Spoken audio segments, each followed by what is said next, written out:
ଆଜିର ଭିଡ଼ିଓରେ Odia ଅନର୍ସର କ2ର unit 2 2 ମାର୍କିଆ short question ଆଲୋଚନା କରିବା। କ୍ଷୁଦ୍ର ଗଳ୍ପର ଅର୍ଥ କ'ଣ? କ୍ଷୁଦ୍ର ଗଳ୍ପ ହେଉଛି ଲକ୍ଷ୍ୟ ଏବଂ ପରିଣତିର ଏକ ମୁଖ୍ୟତାର ପ୍ରଧାନ ମାପକାଠି। ଏହା ଜୀବନକୁ ବହୁ ଦିଗରୁ ବିଶ୍ଳେଷଣ କରି ତାର ଅର୍ଥବୋଧ ଓ ମାନ ନିରୂପଣ କରିବା। କ୍ଷୁଦ୍ର ଗଳ୍ପର ଆରମ୍ଭରେ ନାଟକୀୟତା, ମଧ୍ୟରେ ଦ୍ୱନ୍ଦ୍ୱ ଓ ଶେଷ ଭାଗରେ ଥାଏ ଚମତ୍କାରିତା, ଯାହା ପାଠକ ପ୍ରାଣରେ ଉତ୍କଣ୍ଠା ଓ ଜିଜ୍ଞାସାକୁ ଚରମ ସୀମାରେ ପହଞ୍ଚାଇଥାଏ। କ୍ଷୁଦ୍ର ଗଳ୍ପର ପ୍ରଧାନ ବୈଶିଷ୍ଟ୍ୟ କ'ଣ? କାହାଣୀ ଚୟନ, ଚରିତ୍ର ନିର୍ବାଚନ, ବର୍ଣ୍ଣନା ବିଳାସ, ଭାଗ୍ୟଶୈଳୀ ହିଁ କ୍ଷୁଦ୍ର ଗଳ୍ପର ପ୍ରଧାନ ବୈଶିଷ୍ଟ୍ୟ। କ୍ଷୁଦ୍ର ଗଳ୍ପ ସମାଜ ଜୀବନ କଥାକୁ ଉପସ୍ଥାପନ କରିଥାଏ। ଏଥିରେ ବ୍ୟବହାରିକ ଓ ମାନକ ଭାଷାଶୈଳୀ ଦେଖିବାକୁ ମିଳେ। ସଂକ୍ଷିପ୍ତତା ହେଉଛି କ୍ଷୁଦ୍ର ଗଳ୍ପର ପ୍ରାଣଧର୍ମ। ମୁହୂର୍ତ୍ତକର ପ୍ରସଙ୍ଗ ମଧ୍ୟ କ୍ଷୁଦ୍ର ଗଳ୍ପରେ ଅଙ୍ଗୀଭୂତ ହୋଇଥାଏ। ସ୍ୱଳ୍ପ ସମୟ ମଧ୍ୟରେ ଚିତ୍ତବିନୋଦ ଓ ଶିକ୍ଷଣୀୟତା ପ୍ରଦାନ କରିଥାଏ। ଭାବନାର ଐକ୍ୟ କ୍ଷୁଦ୍ର ଗଳ୍ପର ପ୍ରଧାନ ବୈଶିଷ୍ଟ୍ୟ। ରବୀନ୍ଦ୍ରନାଥ ଠାକୁର କ୍ଷୁଦ୍ର ଗଳ୍ପର ସଂଜ୍ଞା ସମ୍ପର୍କରେ କ'ଣ ଦର୍ଶାଇଛନ୍ତି?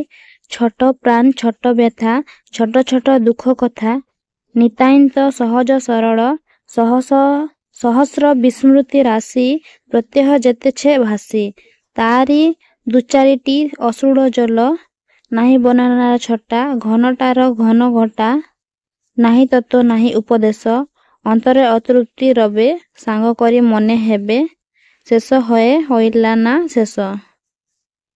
କ୍ଷୁଦ୍ର ଗଳ୍ପର ସଂଜ୍ଞା ସମ୍ପର୍କରେ ସମାଲୋଚକ ବିଭୂତି ପଟ୍ଟନାୟକଙ୍କ ମତ କ'ଣ?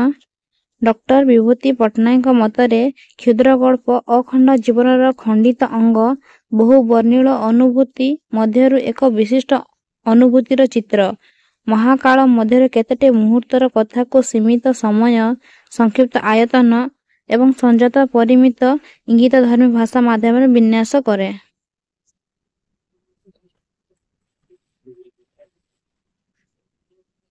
କ୍ଷୁଦ୍ର ଗଳ୍ପର ପରିସର। କ୍ଷୁଦ୍ର ଗଳ୍ପର ପୃଷ୍ଠଭୂମିରେ ଥାଏ ଗୋଟିଏ ପ୍ରାରମ୍ଭ, ଗୋଟିଏ ମଧ୍ୟଭାଗ ଓ ଗୋଟିଏ ସିଦ୍ଧାନ୍ତ। ଏହି ମୌଳିକ ଛାଞ୍ଚକୁ ଅନ୍ତର୍ଭୁକ୍ତ କରି ଗଳ୍ପଟି ତାର ପାଠକର ଉତ୍କଣ୍ଠାକୁ ଦୀର୍ଘ ସମୟ ଧରି ବାନ୍ଧି ରଖେ। ଶେଷ ପର୍ଯ୍ୟାୟରେ କମ୍ ହେଉ କି ବେଶୀ ହେଉ ଦ୍ୱନ୍ଦ୍ୱର ମୀମାଂସା ହୋଇଥାଏ। କ୍ଷୁଦ୍ର ଗଳ୍ପରେ ଥାଏ ଏକ ବିଶେଷ ମୁହୂର୍ତ୍ତ, ବିଶେଷ ମାନସିକତା, ଏକ ବିଶେଷ ଆବେଗାନୁଭୂତି, ଯାହା ଗାଳ୍ପିକଙ୍କୁ ଅନେକ କାଳ ଧରି ଆନ୍ଦୋଳିତ କରି ଏକ ବିଶେଷ ଅର୍ଥପୂର୍ଣ୍ଣ ପରିପ୍ରକାଶ ପାଇଁ ଅପେକ୍ଷା କରିଥାଏ। ଏଣୁ କ୍ଷୁଦ୍ର ଗଳ୍ପ ସମ୍ପର୍କରେ କୁହାଯାଇଛି, a short story is just like a horse race, it is the start and finish which count most. କ୍ଷୁଦ୍ର ଗଳ୍ପର ଗଠନ କଳା। ଆଦିମ କାଳରୁ ମଣିଷ ଆପଣାର ହର୍ଷ ବିଷାଦ, ପାପ ପୁଣ୍ୟ, ଉତ୍ଥାନ ପତନ, ସଂଘର୍ଷ ଓ ବିଜୟର କାହାଣୀ ଅନ୍ୟ ଆଗରେ ପ୍ରକାଶ କରି ଅପୂର୍ବ ଆନନ୍ଦରେ ଆତ୍ମସନ୍ତୋଷ ଲାଭ କରିଛି। କଥାରେ ଅଛି, ସିନ୍ଦୂର ମଥାରେ ଠିକ୍ ସ୍ଥାନରେ ରହିଲେ ଯେମିତି ନାରୀ ମୁହଁଟି ସୁନ୍ଦର ଦିଶେ, ସେମିତି ଚମତ୍କାର ଢଙ୍ଗରେ କହି ଜାଣିଲେ କଥାଟି ମଧୁର ଲାଗେ।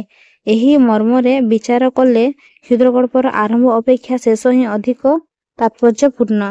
ଏହା ପାଠକ ମନରେ ଅନେକ ପ୍ରଶ୍ନ ବାଛି ଆଣିଥାଏ। ସେଥିପାଇଁ ସମାଲୋଚକ ଚେକଭ୍ କହିଛନ୍ତି, କ୍ଷୁଦ୍ର ଗଳ୍ପର କୌଣସି ନିର୍ଦ୍ଦିଷ୍ଟ ଆଦି ନାହିଁ କି ଅନ୍ତ ନାହିଁ, ଏହା ଜୀବନର ଏକ ଖଣ୍ଡିତ ଭଗ୍ନାଂଶ ମାତ୍ର। କ୍ଷୁଦ୍ର ଗଳ୍ପର ଶିଳ୍ପକଳା। ଗଳ୍ପଟିଏ ନିର୍ମାଣ ସମୟରେ ଯଦି ଗୋଟିଏ ବିଭାଗ ପ୍ରତି ଅବହେଳା କରାଯାଏ, ତାହା ଗଳ୍ପ ନିର୍ମାଣର ତ୍ରୁଟି ବୋଲି ଧରି ନିଆଯାଏ। ଏହି ଦୃଷ୍ଟିରୁ କ୍ଷୁଦ୍ର ଗଳ୍ପର ଶିଳ୍ପକଳାକୁ ଆକର୍ଷଣୀୟ ଓ ଅନୁପମ ଭାବେ ଗଢ଼ି ତୋଳିବାକୁ ପଡ଼ିଥାଏ। ବିଭିନ୍ନ ଉପକରଣ ସହିତ ଯଥା କଥାବସ୍ତୁ, ଚରିତ୍ର ଚିତ୍ରଣ, ଆକାର, ଶୈଳୀ, ଭାଷା ବିନ୍ୟାସକୁ ଭିତ୍ତି କରି ଗଳ୍ପ ଆରମ୍ଭରୁ ଶେଷ ପର୍ଯ୍ୟନ୍ତ ପ୍ରୟାସ କରାଯାଇଥାଏ। ସାହିତ୍ୟର ଅନ୍ୟାନ୍ୟ ବିଭାଗ ଅପେକ୍ଷା ଗଳ୍ପର ଶିଳ୍ପକଳାରେ ଏକ ସ୍ୱତନ୍ତ୍ର ଶୈଳୀ ରହିଛି। ଏହା କ୍ଷୁଦ୍ର ଗଳ୍ପକୁ ଏକ ସାମଗ୍ରିକ ଉପଲବ୍ଧିରେ ସ୍ୱତନ୍ତ୍ର କରିବା ସହ ସ୍ୱକୀୟ ଅନୁଭୂତି ଓ ରସସ୍ୱାଦରେ ଅତ୍ୟନ୍ତ ଗଭୀର ଓ ମର୍ମସ୍ପର୍ଶୀ କରିଦେଇଛି। କ୍ଷୁଦ୍ର ଗଳ୍ପରେ ପ୍ଲଟ୍ର ଆବଶ୍ୟକତା କ'ଣ? କ୍ଷୁଦ୍ର ଗଳ୍ପର ଘଟଣାସ୍ଥଳରେ ଯେଉଁ ସବୁ ଶୃଙ୍ଖଳା ଓ ପରିବର୍ତ୍ତନ ଦେଇ ଗାଳ୍ପିକ ତାର ସୃଷ୍ଟି ପରିକଳ୍ପନା କରିଥାଏ, ତାହାକୁ ପ୍ଲଟ୍ କୁହାଯାଏ। ପ୍ଲଟ୍ ହେଉଛି କଥାବସ୍ତୁର ପ୍ରତିନିଧି। ପୂର୍ବ ନିର୍ଦ୍ଦିଷ୍ଟ ପ୍ଲଟ୍ଟି ଗଳ୍ପ ଲେଖିଲା ବେଳେ ନିତାନ୍ତ ଅପରିବର୍ତ୍ତିତ ରହେ। ଘଟଣା ଓ ଚରିତ୍ରର ଚଳମାନ ରୀତି ମଧ୍ୟରେ ପ୍ଲଟ୍ର ସ୍ୱରୂପ ମଧ୍ୟ ବଦଳି ଯାଇପାରେ। ସାଧାରଣତଃ ଘଟଣାର ଦ୍ୱନ୍ଦ୍ୱ କିପରି କେଉଁ ପରିସ୍ଥିତିରେ ଅଧିକ ପ୍ରଭାବଶାଳୀ ହୋଇପାରିବ, ତାର ଉପରେ ବିଶେଷ ଧ୍ୟାନ ରଖାଯାଏ। ମୁଖ୍ୟତଃ ଘଟଣାର ଦ୍ୱନ୍ଦ୍ୱ କିପରି କେଉଁ ପରିସ୍ଥିତିରେ ଅଧିକ ପ୍ରଭାବଶାଳୀ ହୋଇପାରିବ ତାହା ପ୍ଲଟ୍ ହିଁ ସ୍ଥିର କରିଥାଏ। ସାମଗ୍ରିକ ଦୃଷ୍ଟିରୁ ବିଚାର କଲେ ଆରମ୍ଭର ପ୍ରତିକୃତି ଓ ଶେଷ କଥାର ଜାଗୃତିକୁ ନେଇ ପ୍ଲଟ୍। କ୍ଷୁଦ୍ରଗଳ୍ପର ପରିବେଶ। କ୍ଷୁଦ୍ରଗଳ୍ପର ସଫଳତା ପରିବେଶ ଉପରେ ନିର୍ଭର କରିଥାଏ। ପ୍ରୟୋଜନୀ ଭିତ୍ତିକ ଉପସ୍ଥାପନାରେ ଗଳ୍ପର ଭିତ୍ତିଭୂମି ନିର୍ମିତ ହୁଏ। ଗାଳ୍ପିକଟି ତାର ପରିବେଶ ପ୍ରତି ମାତ୍ରାଧିକ ସଚେତନ ନ ହେଲେ ସୁନ୍ଦର ଗଳ୍ପଟିଏ ତିଆରି କରିପାରିବ ନାହିଁ। ପରିବେଶକୁ ଆଖି ଆଗରେ ରଖି ଗାଳ୍ପିକ ଚରିତ୍ରର ମୂଳଦୁଆ ପକାଇଥାଏ। ସେମାନଙ୍କ ମୁହଁରେ ଅନୁରୂପ ଭାବେ ଭାଷା ଫୁଟାଇଥାଏ। ସାମଗ୍ରିକ ପରିବେଶରେ ଗାଳ୍ପିକର ନିଜସ୍ୱତା ସୂଚିତ ହୋଇଥାଏ। ସ୍ଥାନ, କାଳ, ପାତ୍ର ଓ ବାସ୍ତବତାର ସଂଯୋଗୀକରଣ ନିହାତି ଆବଶ୍ୟକ ହୋଇଥାଏ। ପରିବେଶ ହିଁ ଗଳ୍ପର ଅତୀତକୁ ଚିହ୍ନଟ କରେ। ସଫଳ ପରିବେଶ ସଂଯୋଜନାରେ ଚରିତ୍ରମାନେ ଜୀବନ୍ତ ହୋଇ ଉଠନ୍ତି। କ୍ଷୁଦ୍ରଗଳ୍ପରେ ଚରିତ୍ର ସମାବେଶ।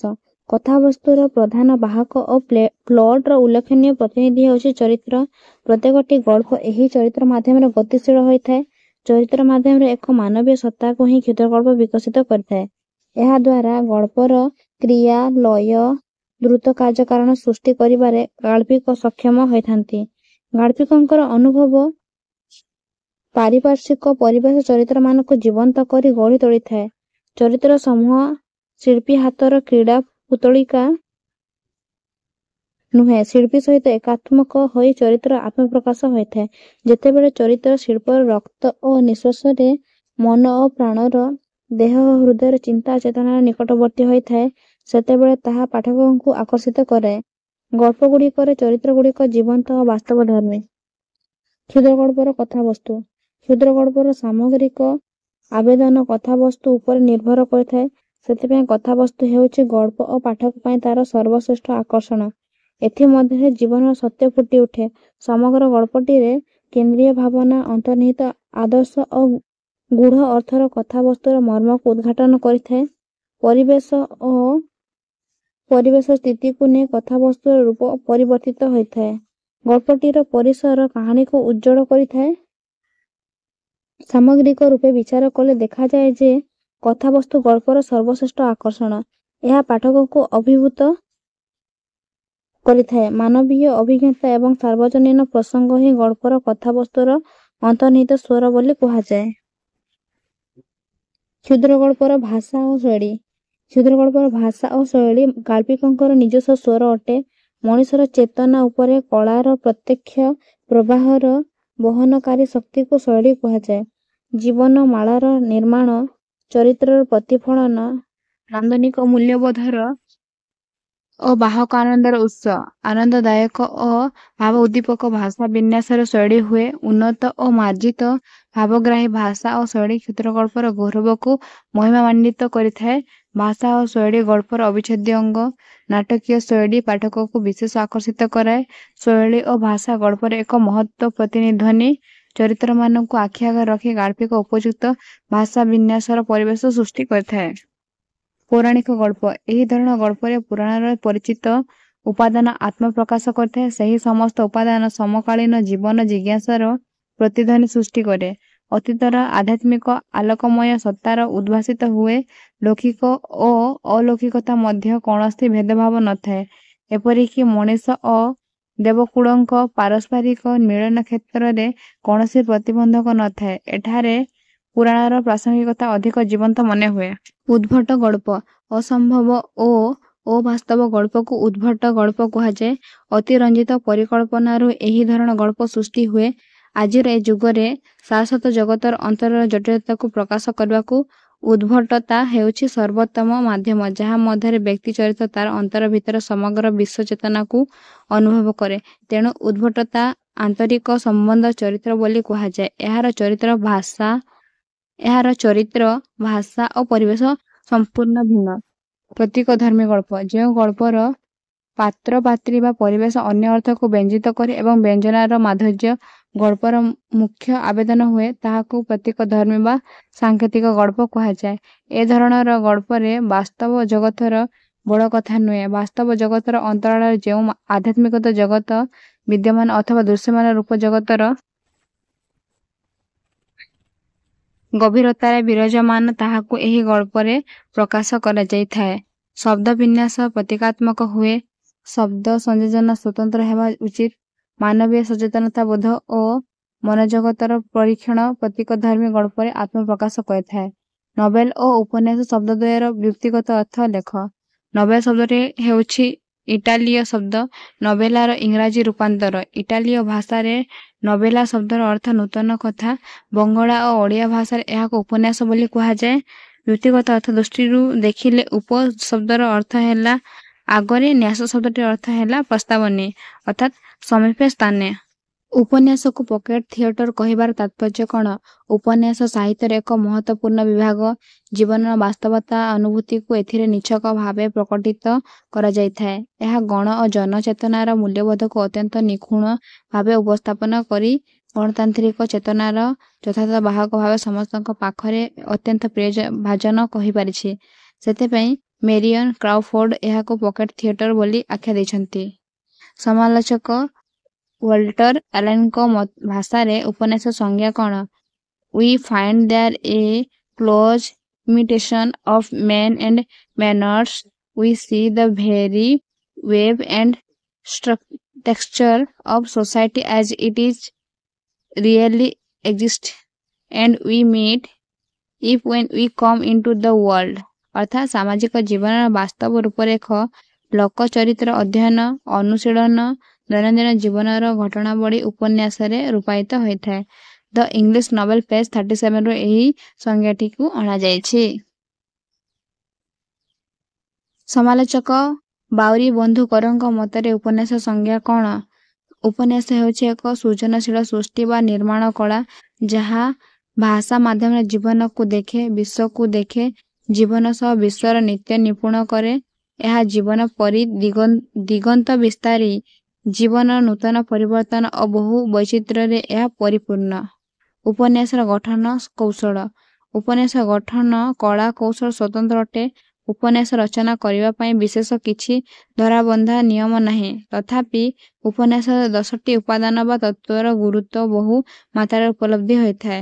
ସେଗୁଡ଼ିକ ହେଲା ପଞ୍ଚାଂଶ ବା ଆଖ୍ୟାନ ଭାଗ, ଚରିତ୍ର ଚିତ୍ରଣ, ଉପସ୍ଥାପନ ରୀତି ବା ଶୈଳୀ, ସଂଳାପ, ଭାଷା, ବାତାବରଣ, ରଙ୍ଗରସ, ଦାର୍ଶନିକ ଦୃଷ୍ଟିଭଙ୍ଗୀ, ନାମକରଣ ଓ ମର୍ମବାଣୀ।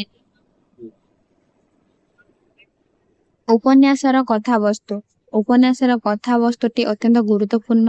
ଉପନ୍ୟାସଟିକୁ ପାଠ କରିବା ସମୟରେ ପାଠକ ମନରେ ଆଗକୁ ପଢ଼ିବା ପାଇଁ ଉତ୍ସୁକତା ପ୍ରକାଶ ପାଇଥାଏ। ଯଦି ପାଠକ ମନରେ ଉତ୍ସୁକତା ପ୍ରକାଶ ନ ପାଇଲା, ଉପନ୍ୟାସ ଅର୍ଥ କିଛି ରହେ ନାହିଁ ବୋଲି ଧରି ନେବାକୁ ପଡ଼ିବ। ଅତଏବ ଏକ ସରଳ କଥାବସ୍ତୁ ଉପନ୍ୟାସରେ କଥାବସ୍ତୁ ହୋଇନଥାଏ, ବରଂ ଦ୍ୱନ୍ଦ୍ୱମୁଖର ଗଳ୍ପାଂଶ ଏହାକୁ ବେଶ୍ ଜନପ୍ରିୟ କରାଇବାରେ ସହାୟକ କରିଥାଏ। ଉପନ୍ୟାସରେ ପ୍ଲଟର ଗୁରୁତ୍ୱ। ଉପନ୍ୟାସ ରଚନା ପାଇଁ ପ୍ଲଟଟି ଆବଶ୍ୟକ ଥାଏ। ଗଳ୍ପ ଘଟଣାକୁ କାର୍ଯ୍ୟକାରୀ ଭିତ୍ତିରେ ଉପସ୍ଥାପନ କରିବାକୁ ହୋଇଥାଏ। ଘଟଣାମାନ ସମୟାନୁକ୍ରମିକ ସୁସଜ୍ଜିତ ଉପସ୍ଥାପନ ହେଲେ ପ୍ଲଟ ସଂଗଠିତ ହୋଇଥାଏ। ପ୍ଲଟ ମାଧ୍ୟମରେ ଚରିତ୍ରମାନେ ଘଟଣା ଘଟାଇଥାନ୍ତି। ଚରିତ୍ରମାନଙ୍କ ଦ୍ୱାରା ପ୍ଲଟ ଗତିଶୀଳ ହୋଇଥାଏ। ଗଳ୍ପ ଓ ପ୍ଲଟ ଉଭୟ ଉପନ୍ୟାସରେ ପରସ୍ପର ନିର୍ଭରଶୀଳ ଅଟନ୍ତି। ଉପନ୍ୟାସରେ ନାଟକୀୟ ଚରିତ୍ର। ଉପନ୍ୟାସରେ ଚରିତ୍ରମାନେ ହିଁ ମୁଖ୍ୟ ଉପାଦାନ। ଚରିତ୍ର ସମୂହ ଉପନ୍ୟାସର ଗତିଶୀଳ। ନାଟକୀୟ ଢଙ୍ଗିରେ ଏମାନଙ୍କର ଚରିତ୍ର ଗତିଶୀଳ ହୋଇଥାଏ। ଚରିତ୍ରମାନଙ୍କର ପ୍ରମୁଖ କାର୍ଯ୍ୟ ହେଉଛି କୌଣସି ଏକ ଘଟଣାର ବାତାବରଣ ଭିତରେ ପାଠକମାନଙ୍କୁ ସଂଶୟ ଓ ଦ୍ୱନ୍ଦ୍ୱର ବଳୟ ମଧ୍ୟକୁ ନେଇଯାଏ। ଅର୍ଥାତ୍ ଉପନ୍ୟାସର ପରିଧି ମଧ୍ୟରେ ନାଟକୀୟ ପରିବେଶ ସୃଷ୍ଟି ହୋଇଥାଏ। ତେଣୁ ଉପନ୍ୟାସରେ ନାଟକୀୟତା ଏକ ଧର୍ମ ବୋଲି ବିବେଚନା କରାଯାଇଥାଏ। ଉପନ୍ୟାସରେ ଲଘୁ ଚରିତ୍ର। ଏହି ଶ୍ରେଣୀୟ ଚରିତ୍ର ଉପନ୍ୟାସରେ ସୃଷ୍ଟି ଜଟିଳତା ଅତି ଗମ୍ଭୀର ପରିବେଶ ମଧ୍ୟରେ ଏକ ଲଘୁ ବା ହାସ୍ୟକର ପରିବେଶ ସୃଷ୍ଟି କରିବା ସହାୟକ ହୋଇଥାଏ। ସାଧାରଣତଃ ଏଗୁଡ଼ିକ ହାସ୍ୟରସ ସୃଷ୍ଟି କରିବା ଚରିତ୍ର। ଏ ପ୍ରକାର ଚରିତ୍ର ପାଠକମାନଙ୍କ ହୃଦୟରେ କରୁଣ ଭାବ ସଞ୍ଚାର କରିଥାନ୍ତି। ଏ ଧରଣର ଚରିତ୍ର କମ୍ ପରିବର୍ତ୍ତନଶୀଳ। ଉପନ୍ୟାସର ପତ୍ରୋପନ୍ୟାସ ଶୈଳୀ। ପତ୍ର ଅବଲମ୍ବନରେ ଉପନ୍ୟାସର କାହାଣୀ ବର୍ଣ୍ଣିତ ହୋଇଥାଏ। ପାତ୍ର ପାତ୍ରୀ ପରସ୍ପରକୁ ବିଭିନ୍ନ ଘଟଣା ଅବଲମ୍ବନ ପତ୍ର ଲେଖିଥାନ୍ତି, ଯାହା ଉପନ୍ୟାସର ମୁଖ୍ୟ କଥା ବସ୍ତୁ ଭାବେ ବିବେଚନା ହୋଇଥାଏ। ବାସ୍ତବରେ ଏ ଶୈଳୀ ଯୋଜନାବଦ୍ଧ ଚରିତ୍ରମାନଙ୍କର ଅନ୍ତଃମନର କ୍ରିୟାକଳାପ ଖୁବ୍ ସୁନ୍ଦର ଭାବେ ରୂପାୟିତ ହୋଇଥାଏ। ଓଡ଼ିଆ ଉପନ୍ୟାସ ଅମାବାସ୍ୟା ଚନ୍ଦ୍ର ଏହି ଧରଣର ଉପନ୍ୟାସ ଅଟେ। ଉପନ୍ୟାସରେ ଡାଏରୀ ଶୈଳୀ। ଏହି ରୀତିରେ ଲିଖିତ ଉପନ୍ୟାସ ଚରିତ୍ର ହିଁ ପ୍ରଥମ ପୁରୁଷ ହୋଇଥାଏ। ଡାଏରୀ ଲେଖିବା ଛଳରେ ଉପନ୍ୟାସରେ ଏକ ଚରିତ୍ର ବା ଏକାଧିକ ଚରିତ୍ର ନିଜ ନିଜର ଅନୁଭୂତିକୁ ପ୍ରକାଶ କରିଥାନ୍ତି, ଯାହାକି ଉପନ୍ୟାସଟିକୁ ଅଧିକ ସୁଖପାଠ୍ୟ କରିଥାଏ। ବିଶ୍ୱବିଖ୍ୟାତ ଔପନ୍ୟାସିକ ରିଚାର୍ଡସନ୍ଙ୍କ ପାମେଲା ଉପନ୍ୟାସ ଏହି ଶୈଳୀ ବିଶେଷତଃ ବ୍ୟବହୃତ ହୋଇଅଛି। ଓଡ଼ିଆ ଉପନ୍ୟାସ କ୍ଷେତ୍ରରେ ସୁରେନ୍ଦ୍ର ମହାନ୍ତିଙ୍କ କୁଳବୃଦ୍ଧ ଓ ଶତାବ୍ଦୀର ସୂର୍ଯ୍ୟ ଉପନ୍ୟାସ ଏହି ଶୈଳୀ ଏକ ଉଲ୍ଲେଖନୀୟ ସଫଳ ଡାଏରୀ ଶୈଳୀଧର୍ମୀ ଉପନ୍ୟାସ। ଆତ୍ମକଥନ ଶୈଳୀ। ନିଜସ୍ୱ କଥନ ଭଙ୍ଗୀରେ ଯେଉଁ ଉପନ୍ୟାସ ରଚିତ ହୋଇଥାଏ ତାହାକୁ ଆତ୍ମକଥନ ଧର୍ମୀ ଉପନ୍ୟାସ ଭାବରେ ଗ୍ରହଣ କରାଯାଇଥାଏ। ଏହି ଧରଣ ଉପନ୍ୟାସରେ ଔପନ୍ୟାସିକ ନିଜେ ଏକ ଚରିତ୍ର ମାଧ୍ୟମରେ ଉଭା ହୋଇଥାନ୍ତି। ନିଜର ଆବେଗ, ଅନୁଭୂତି, ସୁଖ ଓ ଦୁଃଖର ପ୍ରସଙ୍ଗ ଏଥିରେ ସ୍ଥାନ ପାଇଥାଏ। ଔପନ୍ୟାସିକଙ୍କର ଜୀବନାଦର୍ଶ ସମ୍ପୃକ୍ତ ଚରିତ୍ର ହିଁ ଆଦର୍ଶ ହୋଇଥାଏ। ମୁଁ, ଆମ୍ଭେ ପ୍ରଭୃତି ଶବ୍ଦମାନଙ୍କର ଏହି ଶୈଳୀରେ ଅଧିକ ବ୍ୟବହୃତ ହୋଇଥାଏ। ଏହି ଧରଣ ଉପନ୍ୟାସରେ ପାଠକ ଓ ଲେଖକ ମଧ୍ୟରେ ବ୍ୟବଧାନ ପରିଲକ୍ଷିତ ହୁଏ ନାହିଁ। ଓଡ଼ିଆ ଉପନ୍ୟାସ ତୁଣ୍ଡବାଇଦ ଓ ଶୁକଦେବ ସାହୁଙ୍କ ଖସଡ଼ା ପଥର ଏହି ଧରଣର ଉପନ୍ୟାସ ଅଟେ। ଆଜିର ଭିଡ଼ିଓରେ ଆମେ ୟୁନିଟ୍ 2 ଗଳ୍ପ ଓ ଉପନ୍ୟାସ ସଂଜ୍ଞା ସ୍ୱରୂପ ପ୍ରକାରଭେଦର 2 ମାର୍କିଆ ସର୍ଟ କୋଶ୍ଚିନ୍ ଆଲୋଚନା କଲେ। ପରବର୍ତ୍ତୀ ଭିଡ଼ିଓରେ ପୁଣି ଦେଖା ହେବା।